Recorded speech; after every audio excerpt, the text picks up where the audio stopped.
Okay, let's dive right into this explainer. Today, we're unpacking something genuinely fascinating: the transformation from impulsive consumerism to mindful, lifelong wealth building. We're going to explore centuries-old cultural principles that can completely rewire how you think about money, and honestly, they can completely change your life. Think about this number for a second: $11,000. That is the average credit card debt carried by an American household today. It's a staggering figure, right? And yet we practically treat it like it's just a totally normal, unavoidable part of modern life. But contrast that immediately with this next number: zero. Or, very close to it. The average Japanese household carries almost zero credit card debt. And get this, they save an average of 17% of their income. Now, what's truly fascinating is that this difference doesn't come from higher incomes or some magical government policy. It actually comes down to unwritten cultural rules, behaviors passed down through generations that dictate exactly how they view money. Section 1. The hidden cost of debt. To really understand how this works, we're going to follow two personas throughout this explainer: Broke Brian, who represents your default American spending habits, and Smart Sam, who embodies the default Japanese wealth habits. The absolutely crucial concept here is giri. In Japan, giri basically means obligation, but it goes way, way deeper than just a financial contract. It's a moral debt. It's something that sits heavy on your conscience until it's completely resolved. Debt is literally viewed as a psychological burden on your character. And because of this deeply ingrained discomfort with owing someone else, Japanese credit cards actually default to full balance payments, which is, a complete 180 from the minimum payment model we see everywhere in the US. Just notice the stark difference in behavior here. Broke Brian sees something he wants, and he finances it right on the spot. The result, he ends up paying so much in interest over the life of the loan that he could have easily bought the item twice. Smart Sam, on the other hand, flat out refuses to carry that psychological weight. His sequence is entirely different. He saves for it. If he can't save for it, he seriously questions if he actually needs it. If he does need it, he downgrades to a cheaper version, and only then does he finally buy it. Moving on to Section 2, rewiring your financial brain. Let's look at how we calculate the true underlying cost of the things we buy. So in Japan, children often learn the sotoban, which is a traditional abacus, but it's not just about doing math, it's spatial training. It literally rewires the brain to see numbers visually. So instead of just tapping a piece of plastic on a screen or outsourcing your math to an app, you internalize it. Spending money starts to feel real, physical, and highly conscious, rather than just some abstract automatic reflex. Let's walk through this mental math together. Because of that mental rewiring, when Smart Sam looks at a $120 jacket, he doesn't just see a piece of clothing. He instantly calculates that it costs 8 hours of his after-tax work. He factors in the opportunity cost. Or think about a $3 daily coffee habit. That equals $1,000 a year. But the opportunity cost is massive. That same $1,000, if invested at 7% for 20 years, becomes almost $4,000. And this leads us right into Nadan Ishiki, which basically translates to price consciousness. It's the skill of memorizing baseline prices across different stores. There's this incredible anecdote from our sources about a Japanese mother who literally walked out of a store over a 15 yen, which is about 10 cents, markup on tofu.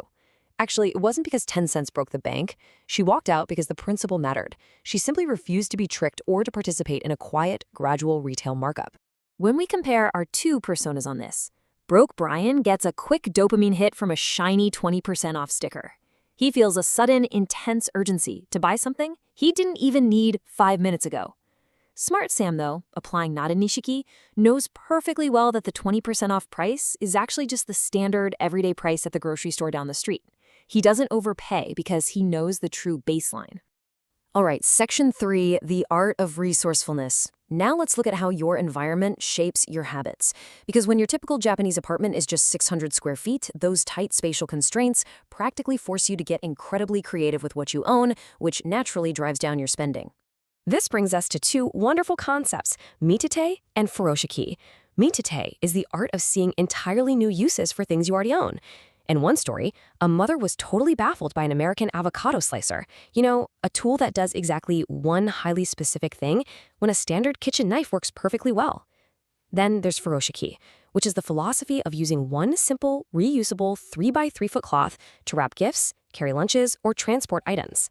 To put that into perspective, Americans generate $3 billion in annual wrapping paper waste. Furoshiki replaces all of that with infinite uses from just a single cloth. Without this kind of mindset, broke Brian is out there happily contributing to the $400 billion US household goods market, buying like 14 different specialized tote bags for every possible occasion. Smart Sam just uses the 60-second rule. Before buying anything, he pauses and asks if something he already owns is adequate. Because hey, adequate is free. So instead of buying a brand new doorstop, he just asks if a heavy ceramic bowl can prop open a window just as well. Next up is Uchimizu. Originally, this meant cooling the hot summer ground by sprinkling leftover water on it. Basically, free air conditioning. The broader rule here is embarrassingly simple. Free first, paid second. You always try the free solution before you ever open your wallet. For example, broke Brian can't sleep, so he immediately jumps online and buys a $300 weighted blanket. Smart Sam? He just tries the free solution first, which is practicing the discipline of putting his smartphone away an hour before bed. Section 4, Building a Wealth Community. Here is where we shift from personal habits to group dynamics, where trust and social connection literally replace traditional retail and banking. Enter Osagari, the handmade-down economy. In America, families spend about $12,000 a year per child. I mean, they're sometimes buying 3 different strollers just for different terrains. In Japan, passing down perfectly functional items with a bit of history is actually a sign of continuity and intelligence. It allows families to easily save 30 to 40% on child expenses. And think about it. If Smart Sam saves $80 by using a hand-me-down jacket and invests that in a 529 education fund that's 7%, it grows to $270 over 18 years. Then there's the Mujin. Imagine a community-based savings circle operating completely outside the traditional banking system. Say you have 12 families who each pool $250 a month. Every month, one family takes the lump sum to fund a roof repair or maybe a wedding. There are 0 banks, 0 fees, and it easily beats taking out a brutal 14% personal loan. And you might be wondering, why are there virtually 0 defaults?